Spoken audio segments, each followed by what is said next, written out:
Welcome to Lessons from the Field. I'm Gina Cazazza, the author of Training with the SEAL. You guys are welcome to read the chapters of the book on Substack. They are slowly rolling out.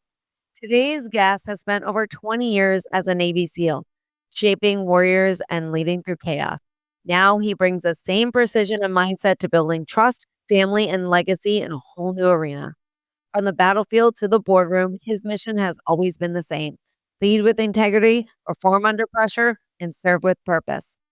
His journey is proof that who you become after the uniform can be just as powerful as who you were in it. Ladies and gentlemen, I'm really excited to introduce you to Aaron Pena. Aaron, thank you so much for being on the show. Thank you, Gina. Thank you so much for having me. It's an honor. Oh, the honor is mine. I'm really excited to talk to you. I was checking out your LinkedIn and what you're doing now and all this other stuff, and it's pretty awesome. And you know what? Both I can't believe I'm going to start here, but I'm going to ask: was your transition as easy as you make it look on LinkedIn? No, but this is what helped me in my transition. When I decided I was going to get out, I saw a team member, a SEAL, come into our office. At this time, I was towards the end of my career. I was actually thinking of doing 30 years, but I had decided, you know what, 20 years is good enough. So I went to a different command, an instructor command. I was the operations chief of that command. I had a team member come in who was in the process of exiting the Navy, and he had this look of impending doom because he had 4 months left in the Navy and he had absolutely nothing lined up. And he did not know what he was going to do, what his next job was going to be. As the ops chief and my other senior enlisted advisor, we just went into action, helped this guy out, got him employed. But that kind of let me know, as elite as we are, we still need to do our due diligence and make sure that we are planning our exit strategy ahead of time. So when I saw that, I had about 3 years left in the Navy, and I just started going to action. I started planning what I wanted to do, which I had an idea. I wanted to get into real estate. I realized that, I joined the Navy when I was 17 years old. Mhm. So I retired at after 20 years, 37 years old. I grew up in the Navy. That's all I knew, right? So I realized I need to go out. I need to go back to school. I Vision. need to go talk to people that are not in the military. So I decided to go to UCLA, get my executive MBA, and interact with the civilian population and Mhm. just see how can I contribute. And I got to tell you, I had a little bit of imposter syndrome when I got in there because I realized I was among all these executive leaders. I was thinking, man, what am I going to do here? But you realize soon how you fit in, right? Your level of discipline, your sense of urgency, all that helps out. So it wasn't easy, but I started early and I got Mhm. myself squared away early and started planning because of that one team member that I saw. And I realized we have to do our due diligence. I was actually going to ask you about 17 going into the Navy. That, I mean, 20 years, that's, I mean, your whole most of more than your growing, that was the longest chapter of your life, those 20 years, and those are pivotal chapters, of growing up. Uh, what made you go that route, and did you know you were gonna go special forces? So, what made me go into the military was 9/11. When 9/11 happened, I was a freshman in high school. I just remember being glued to the TV, watching the Twin Towers burn, watching Americans fall from the Twin Towers, and then watching the Twin Towers collapse. I realized how naive I was when I was a freshman in high school. You're living in your own little world. But I didn't realize that there were evil human beings that wanted to take away our way of life, right? They envied the freedoms that we had. So I made a decision at that point. When I graduated high school, I was going to join the military. But if I was going to join, I was going to join the most elite force that our country has. I wanted the opportunity to take the fight to the enemy. So that's exactly what I did. I graduated high school. A month later, I decided, hey, I'm joining the Navy. My father didn't even believe me when I told him. I'm like, hey, after I graduate, I'm leaving. And since I was 17 years old, I needed my parents' permission. I needed them to sign off on this. And when I started bringing in the paperwork, That's when it hit my dad like, "Oh man, you're leaving." I was like, "Yeah, I'm out, man." And I left, right? I graduated high school a month later. I was in boot camp. I made it through boot camp. Navy boot camp's not tough. I came into the Navy as an undesignated airman. For our viewers that don't know what an undesignated airman is, it's you're coming into the Navy without a designated job. Back in 2004, Navy SEAL didn't have a designation, didn't have a job. So you had to choose a Navy SEAL source rate. I'm young. I didn't know what job I wanted to do in the Navy. The Navy had this program where you could come in undesignated, finish boot camp, go into the Navy, and then you could choose whatever job you want. And if you come into this program, we'll give you a $3,000 bonus as well. I'm 17 years old. Sign me up. 3K. You learn real quick, right? Once you finish boot camp, I got my orders, and my first orders were to Tinker Air Force Base, Oklahoma. Here I am, a young guy, I want to go see the world, and they send me to Oklahoma. I'm like, where's Oklahoma? What's Oklahoma? There was a Navy squadron within that Air Force Base. So I get sent there. And when you're undesignated, it's not sexy. You are at the mercy of the Navy. They are going to send you wherever they want, wherever they need you. And so I spent my first few months in the Navy working at facilities. I was a glorified janitor. I was changing light bulbs, chipping paint, mopping floors, sweeping, picking up debris. And then I did 3 months of facilities. And then I got sent, I was 3 months in the snack shop selling candy. Those were my humble beginnings. When did you transition then? Because that's a big leap, like, checking out snacks to Butts, Navy SEAL, that route. How did that happen? Yeah, so I had that aspiration of becoming a US Navy SEAL. So that was always in the back of my mind. The only way to get there is I had to choose a job. I had to choose a Navy SEAL source rate. I was researching, I was like, what's a good job? And I decided that I was going to choose aviation ordnanceman. I chose that job. I finished my time in Oklahoma. I did 2 years in Oklahoma, Tinker Air Force Base. And then since I chose a job, I got sent back to Pensacola, Florida to go through AOA school. I completed that. I was the honor grad of that school. When you're finishing that course, they're asking you, where do you want to go? And I told them, I was like, hey, I want to go where the SEALs train, right? They're in Coronado, California. What's in Coronado, California? I remember the detail of looking up. He's like, oh, all we have is a shit. Send me there. And he looked at me. He's like, are you sure? I was like, yeah, send me there, man. I want to go to a ship. I want to be as close to the SEALs as possible. So I got my orders to the USS Ronald Reagan in Coronado, California. I drove from Pensacola, Florida, all the way to California, and I reported to the ship.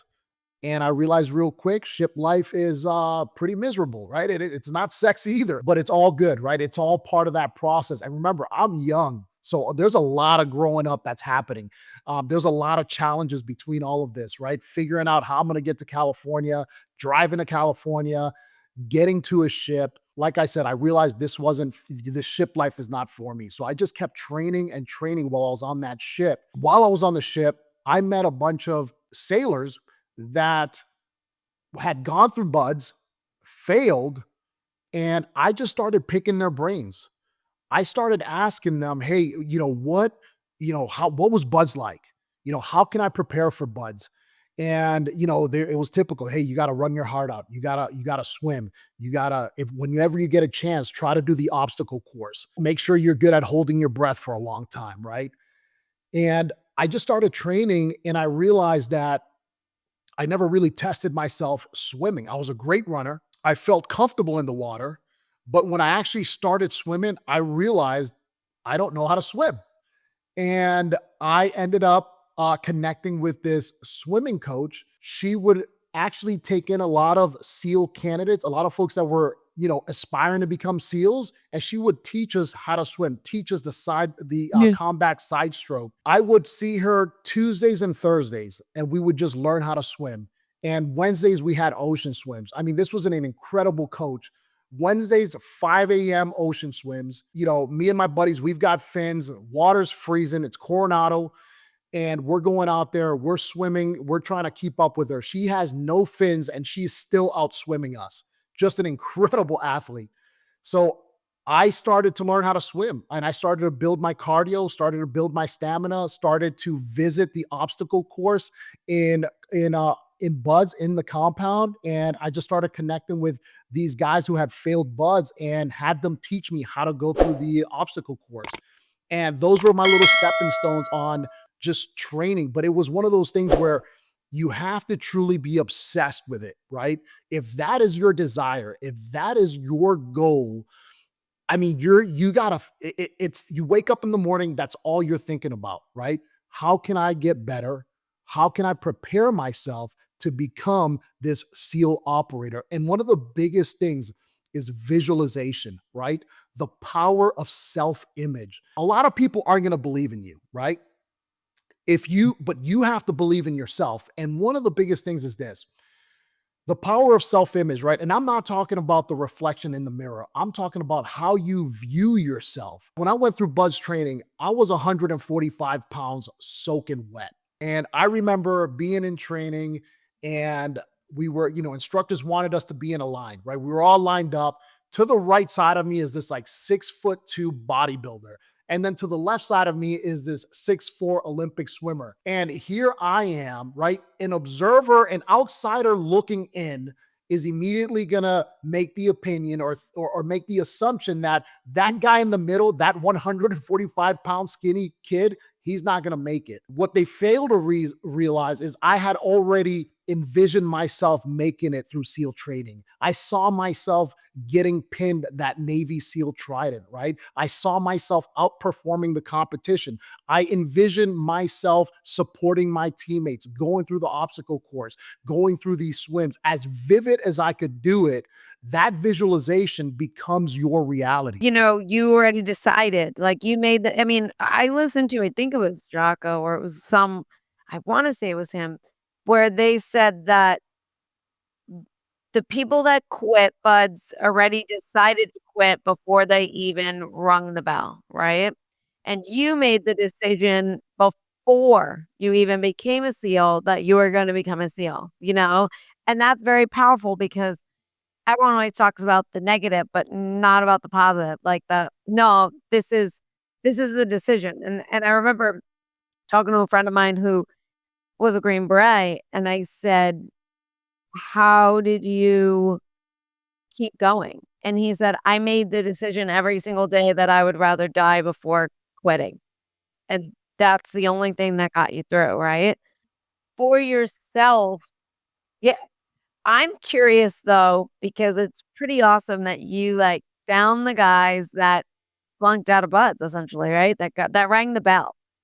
Was there regret or was there any pushback and even wanting to talk about it because they went for something and didn't make it?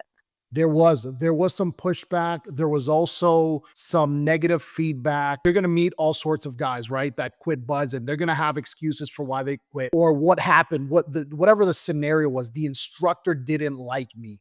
I would have Mhm. made it, whatever, right? A lot of excuses. But then you find some really humble guys in that process that tell you flat out, man, it was hard. It was really hard. Mhm. I've never pushed myself to those limits. I just couldn't do it, right? I have a tremendous amount of respect for those guys because those were the guys that took their time to really share their insight of buds. And I just took it all in, right? And I had some guys while I was training, I had guys that were telling me, dude, you're not going to make it. You're too small, you're too skinny. And I tell people, man, listen, people are going to criticize you. uh, Someone's opinion of you doesn't have to become your reality, right? You got to believe in yourself before anyone else believes in you.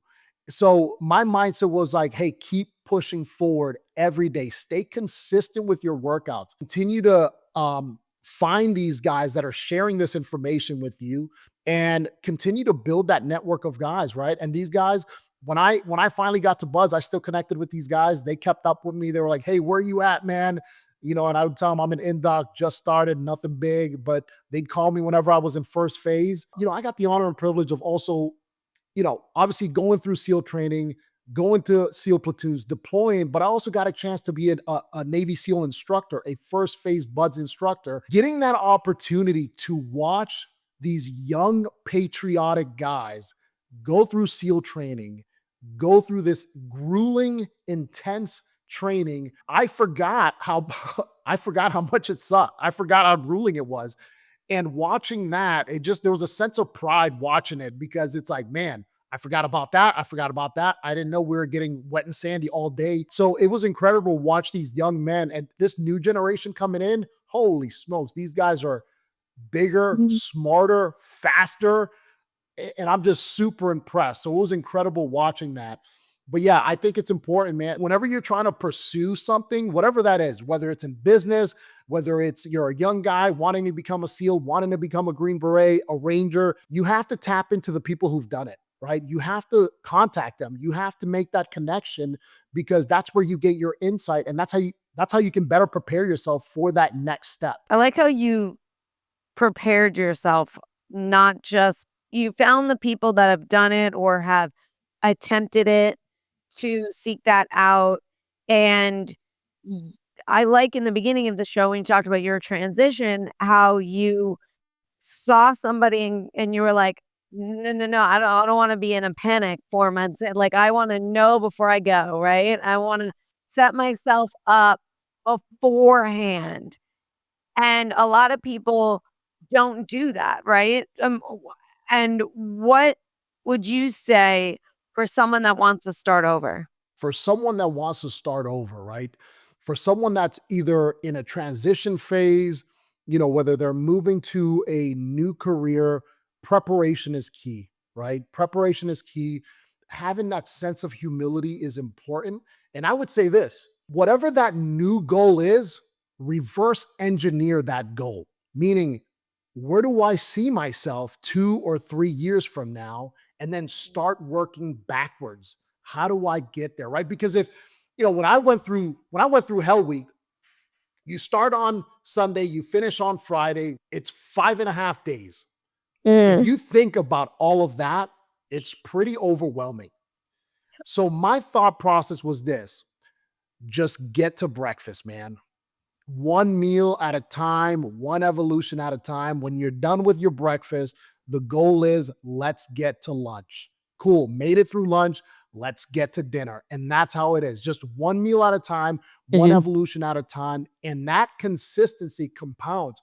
And before you know it, 2, 3 years are going to go by and you're going to find yourself so much closer to that goal. So reverse engineer that goal, work backwards, and start making the necessary adjustments to get to that level that you want to get. Yeah, I think the small steps, some I always tell myself there's this phrase I have on my whiteboard and it's what action can I do today that's going to advance my position?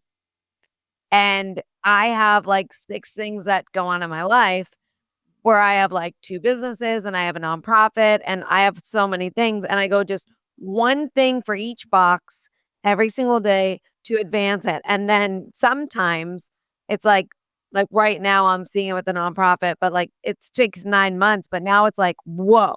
Suddenly it has like it's spurt, but it's because of the 9 months leading up to now, you know? And we sometimes can't see that. And also, we get overwhelmed when we see where we want to go and we know all the steps we have to get there, and then it shuts us down, right? And I'm curious for you before I get back into what we are just talking about, but I am curious for you, like deciding to go into real estate,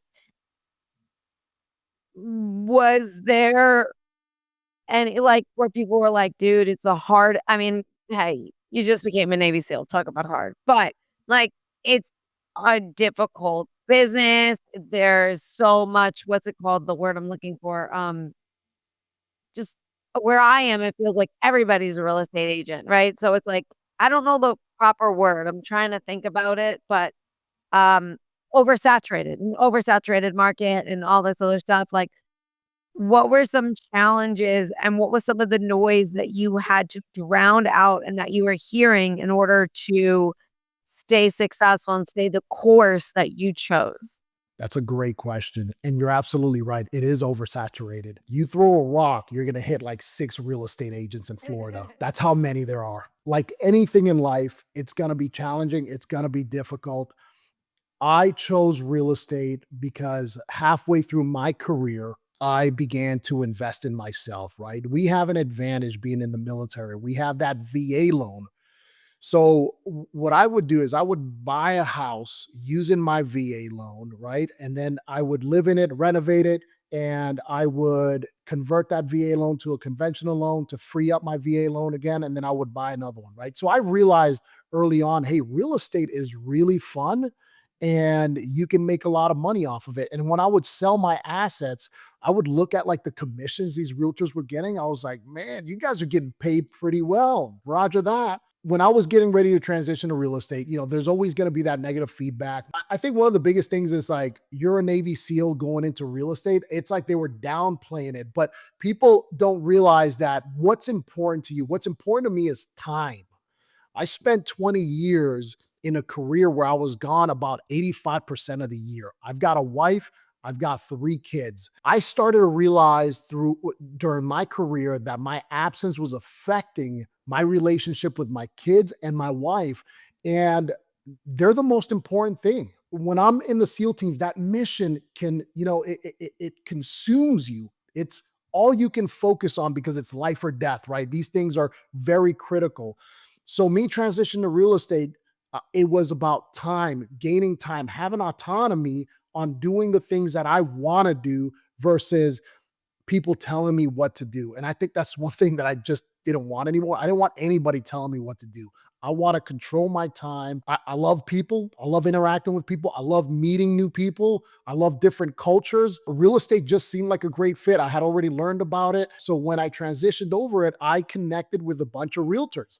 I made a lot of realtor friends. I asked them about the pros and cons of being in real estate. A lot of people were telling me, listen, you think you have autonomy with real estate? Stand by, dude. It's hard, and it is absolutely hard. Think about this. My first year in real estate, I was door knocking, I was cold calling, I was selling out, I was mailing things out, mailing brochures, trying to get as much attention as possible, trying to build this network. I would knock on doors and people would tell me, "Screw off, man. Roger that. Stand by." Hey, and then what you have to do is you have to do some self assessment. Maybe that wasn't the best approach. Let's try Mhm. again, right? Maybe I'm not knocking the right way, giving the right pitch, whatever. Maybe I'm coming off as too salesy.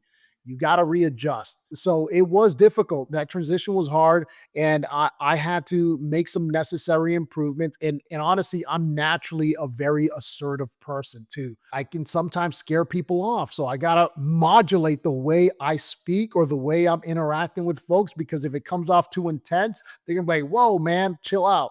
I just want to buy a house or I just want to sell a house, whatever the case may be. So, yeah, there were challenges in it. I embraced the challenge. I really enjoyed it. Also, I was picking the brains of all these high performing realtors.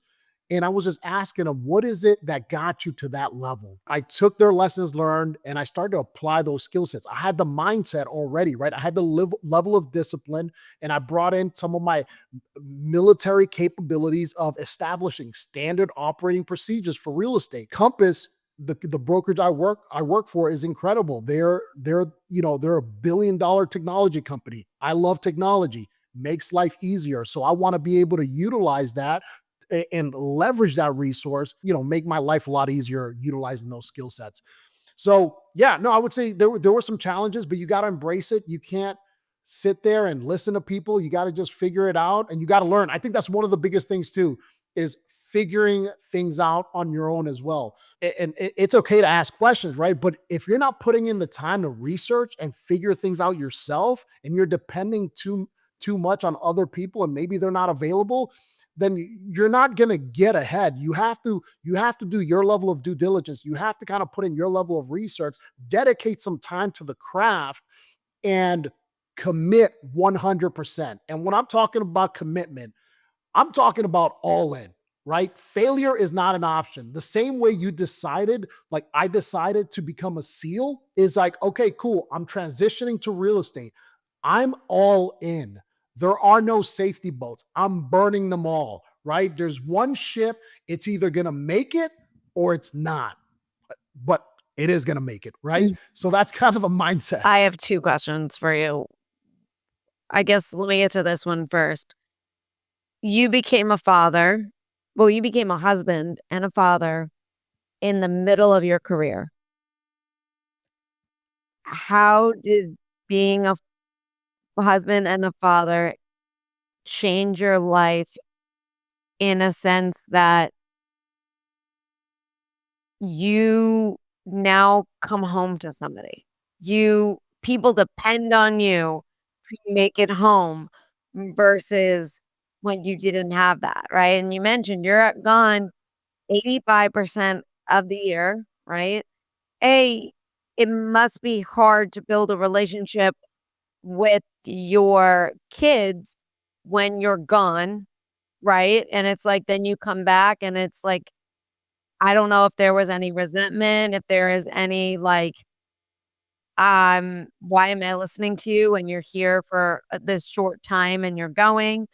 How was that for you being a SEAL and having a family? Yeah. So I would say it was a huge blessing having the kids, but it was also very difficult and frustrating at times, right? Because you're so focused on being a SEAL, leading a platoon that you're not really, unfortunately, you're not really that focused on the family as much. So everything's kind of in the back burner, which is not good for building good relationships with your wife and your kids. I realized that and I had to make those adjustments, right? And I had to come back home anytime I was and luckily, anytime we would go on a SEAL retreat, post deployment, pre deployment retreat, they had all these coaches out there that knew a lot of team guys were struggling in their marriage, in their relationships with their kids.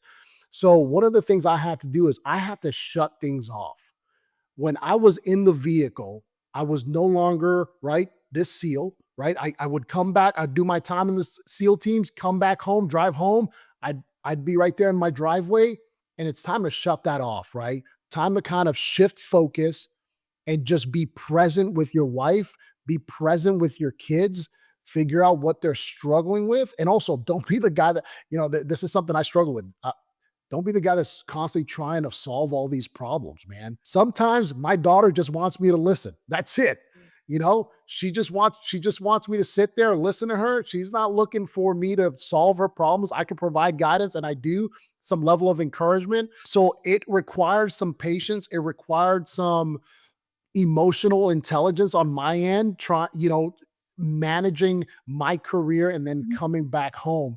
And I got to give kudos to my wife. I mean, she's been incredible. When I had my first kid, my daughter, who's the oldest, I was in the Philippines. And I was in the Philippines from 2012 to 2013. I did 7 months in the Philippines. Luckily, my leadership allowed me to fly back home to be there for the birth of my daughter. So the day I landed, my daughter was born. So my wife picked me up in active labor. We went straight to Balboa Hospital. A few hours later, I was a father. Yeah, my leadership allowed me to spend 14 days with my wife and kid. And in the midst of that, halfway through that time, I get a call from my master chief and he tells me, "Hey man, how's the family? Kids healthy?" Yes. He's like, "Great." He's like, "I need you to come into the office. I got to talk to you." So I go into the office. I'm like, "What's going on, Master Chief?" He's like, "Hey, man, your boys just got in a firefight. You're the only medic. We need you back in the Philippines as soon as possible. When can you go?" I was like, "Now. Send me right now." He's like, "Roger that. Stand by." And he allowed me to stay a few more days with my wife and my kid. And then I flew back to the Philippines. So I spent that small portion of time with my wife and daughter. But it was also for my wife, it was a huge relief because she now had something to take care of, right? She was Right. occupied with the baby. She had something in her mind that she wasn't having to think about the things that I was doing downrange or any fear that something would happen to me. She was occupied with my daughter. So yeah, so I went back and I went back to the Philippines and got a chance to be back with my guys and it was great. But yeah, no, having kids, it's a huge blessing. Yes, it's challenging. It takes a level of patience. It takes a level of just compromise as well. For my wife, she realized, being a SEAL and doing a long time, there's a lot of wear and tear in the body. It requires a lot of physical therapy and at times some psychotherapy for those invisible wounds. She provided a lot of grace and just, she had more patience than I did at times. So yeah, I would say huge blessing, challenging, patience works all the time. Well, you mentioned Master Chief. You were a platoon chief, right? I was, yeah. So I retired the Navy as a senior chief petty officer, which is an E8. The highest you can go as enlisted is E9. As a platoon chief, you're like developing, essentially, you're developing these guys to be the next leaders, right? So I guess I'm curious for myself and those listening, like, what's the secret to developing trust and respect to create that high performance team? And I'll tell you something. I go to schools a lot. I do a lot of school speakings. And one of the things that I teach is you don't have to like each other. You just need to respect each other because the kids can't comprehend the fact that they can't comprehend that they don't have to like everybody because they don't like everybody, but they can't say that, it's like, it's a hard thing, right? For them to grasp and understand and also like just be nice even if you don't like the person. They don't seem to grasp that either. So how and with you, you're dealing with high testosterone, ego driven, all that stuff. So what is the secret to developing trust and respect within such a high performance team? That's huge. And you said it, right? Is providing that level of respect, right? I respect you, you respect me. Maybe we don't, maybe there's some personality conflicts. That's going to happen. You're not going to get along with everybody in your SEAL platoon, but you have that level of respect. Being kind, right? Being kind is important. And I would say this as a leader, model the behavior that you expect others to follow. That is very important, right?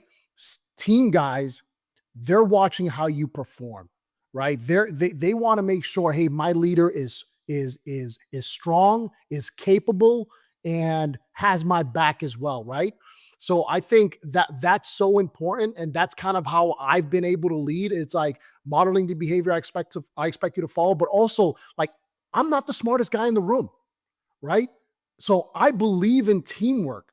I believe in collaboration without ego, right? Yeah. So if I've got members of my team, I don't care how junior you are, I want to empower you to contribute to our meeting. Just because you're young, just because you're junior doesn't mean you don't have good ideas. Sometimes when you have guys with big egos, they don't even want to hear the new guys talk. And I remember going through that. I remember being a new guy in my first platoon. I tried to say something, and literally, this is what my platoon LPO said. He was like, "Why the hell are you talking?" I said, "Roger that." You know what I mean? But you learn from these things. You learn. Listen, you're going to encounter so many different leaders. I've been blessed to have obviously many different leaders. I've seen the good. I've seen the bad. I've seen the ugly, and I can take all of that and incorporate what works, even on the worst leaders. Even those terrible leaders have some good attributes to them that you can apply. So I try to do that. And I did that as a first phase buds instructor as well. There were so many great instructors. Some of them weren't so great, but there were others that I'd like, man, that's a great way the way you instruct, the way you teach, the way you're able to articulate these evolutions. I want to emulate that, right? I want to take that in and I want to be able to apply it the same way you do it. So I think that's what's important. And you're gonna have conflict with when you're in a room, a SEAL platoon with a bunch of alpha males, you're gonna have conflict. These guys are gonna talk back, these guys are gonna have everybody has something to say, right? But remember, you got to model the behavior you expect others to follow and leverage the resources, leverage the talents that are in that room. Not everybody wants to do specific jobs, right? Some guys are analytical. put them in that analytical space. Some guys are good at carrying heavy guns, heavy machine guns, right? Dude, here's a heavy machine gun. Go to town, right? So leverage those resources around you. Hey, quick pause before we dive back in. You know how we talk about building resilience, confidence, and mindset? There's a nonprofit helping kids do exactly that. Every mission starts with a story, but right now, 1 in 3 kids in America feels like they don't belong, and only 30% read at grade level. At Empower Lit, we're changing that one school at a time. Through author visits, literacy camps, team publishing programs, and Cosmo the Alien on YouTube, we help kids discover confidence through storytelling. When you give a monthly donation, you're not just donating, you're helping a child believe in themselves, their words, and their worth. Join the mission at empowerlitnonprofit.org because belief is where every great story begins. All right, now back to the episode. Let's get into it. As a first phase buds instructor, you're seeing a lot of quitting. You're seeing a lot of people give up. I'm sure you're watching it in their eyes before they even give up. I think Marty Strong said when he was on the show, he mentioned they would like make bets. He's like, we'd know. We knew who was gonna make it and who wasn't gonna make it. Like, and we would make bets. And he goes, and 9 out of 10 times we were always right. What makes you because okay, I've had some SEALs on the show, and I've had their instructors on the show, and they were like, "Dude, that guy was my instructor. He was awesome, but he was ruthless," right? And they're like friends now, but at that time, it was a different ballgame, right? Because you are the instructor, right? And technically you're mentoring them, but they don't really realize that you're mentoring them, right? Because to them, you're like some people find you guys terrifying, right? A and that's, I guess, the point, right? So, what did you take from that to mentor those guys to make it through? Because in a way, it's like you don't want them to quit. You're rooting for them to make it, right? I mean, it's not like you're like, "I need everybody to quit," and like, that's not gonna help the SEALs, right? That's not gonna help Navy SEALs at all, right? But you want to make them to make it through, but you also need them to pass a certain criteria, right? So you need them to do things and you need to push them to a level that doesn't make them always like you. What is that fine line? And how did you say, this is the instructor that I want to be? And were there any mistakes that you made? Yeah, I would say this. I want them to meet the standard, right? There's a standard, there's that criteria. Buds is extremely grueling, extremely difficult. And there's a boundary that I have with students, right? I don't I don't smile at you. I try not to, I'm not your friend, right? I'm not trying to be your friend. I am your instructor. I'm going to push you beyond limits that you never knew existed. And yeah, and that's what they expected when they saw of me. However, whenever a student was not performing, I would get on their ass. I would be on them. I would tell them. I was like, "Man, you got to make a decision. You have to make a decision whether you want to stay here or you want to go away, right? How bad do you truly want it? Because your performance right now is not meeting the standard." Some students would make a decision. They would drop on request and ring the bell. Other students that I was on and just applying pressure on them would turn it around and they would make that decision. You could just see the change in them. You could see that fire, that it was no longer like this. I'm no longer going to be this weak guy, but I'm going to keep pushing forward. I'm going to demonstrate and show you that I can perform. When I saw that, I don't mind providing a level of affirmation and saying, "That's what I'm talking about, man. That's exactly what I wanted to see."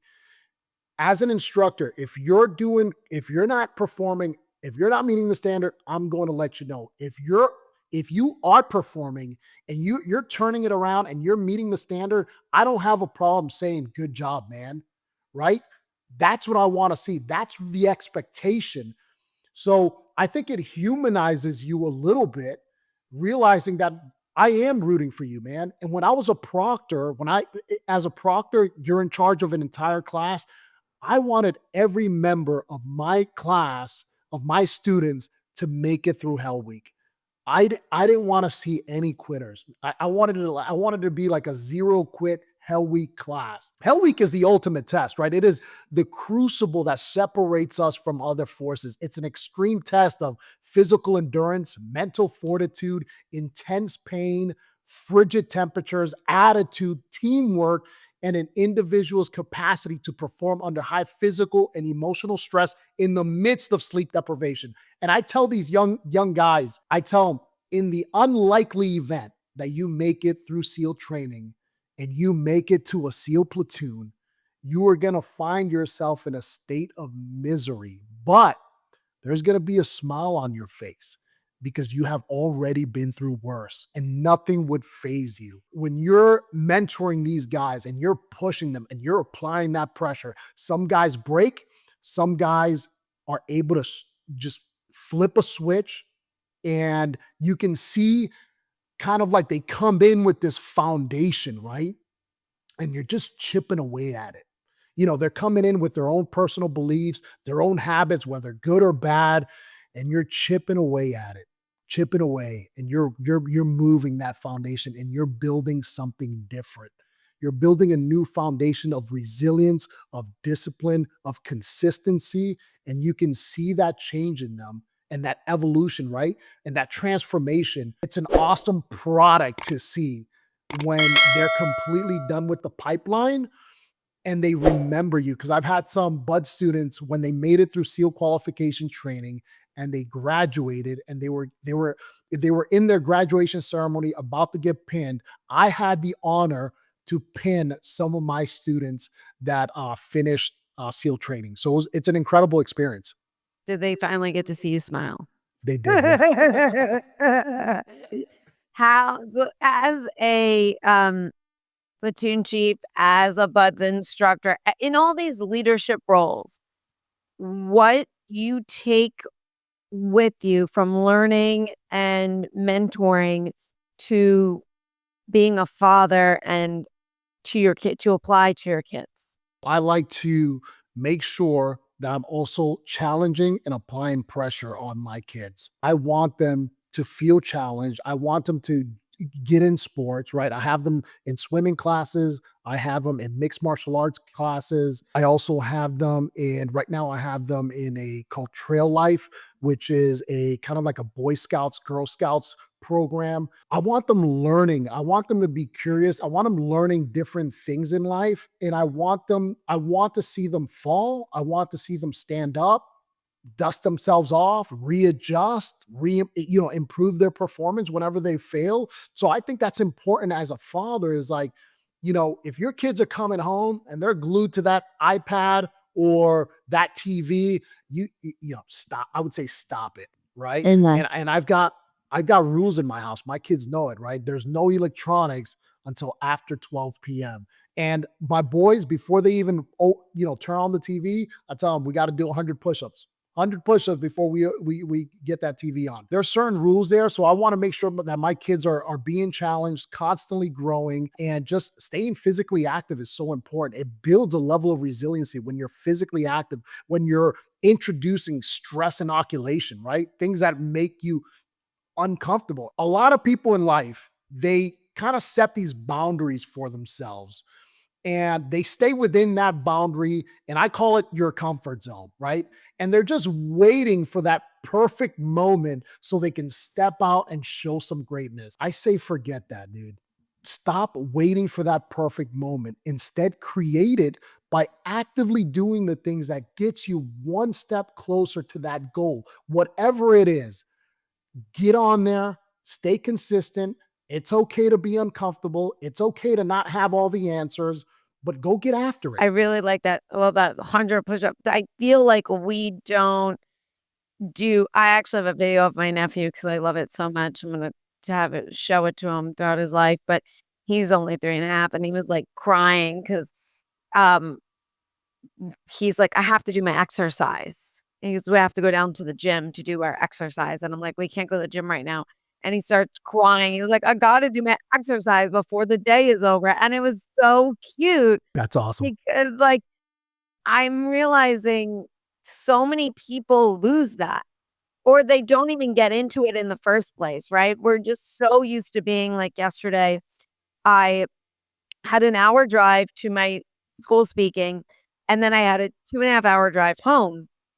And there was like, there's a national park up there that's 40 minutes out of the way. And people are like, "You're going to drive there?" And I go, "Listen, I'm going to do a nice 3 to 4 mile like hike while I get back into the car and go, I mean, before I get back into the car and go driving, I don't care that it's 40 minutes out of my way." And then I was teaching a sitcom acting class, and I just made it back with like an hour to spare. And I was like, I'm not going to go home and sit on the couch. I just sat down for 2.5 hours. And I took myself to the gym and I just walked on the treadmill for the hour. And I realized, like, I just that was this is new Gina, like, within the last couple of years, like, this is not who I once was. Physical activity, even though I grew up in sports, when I was in my 20s, I was, like, avoiding all that at all costs. I was like, "I'd rather eat healthy to avoid the gym," That's right. because I hated the gym so much, right? And I'm That's like, right. "I'd Yeah. rather, like, deprive myself of the Oreo than, you know, lift some weights," right? And how do you instill that physical fitness mentality? And I'm gonna make the assumption that you still do it, so your kids are also watching you do it. But I just think that it's pretty powerful that you're like, get out, like, work out, do something physical, because we lose that, right? And what do you have for, like, parents where, like, who have already lost that? So I would say this, find yourself a community of people that work out. For example, I don't mind working out by myself, right? Mhm. I like to work out by myself. I've got a garage gym. I like to have family PT sessions, family I physical training. love that. Yep. What do you guys make it like competitions too? What we do, it's I don't even have to make it a competition. They make it a competition on their Yeah, own. that's what I would The be kids are doing. Yeah. constantly going to compete. It's like, so I had this workout where we did 100 burpees, and then we were going to do some planks.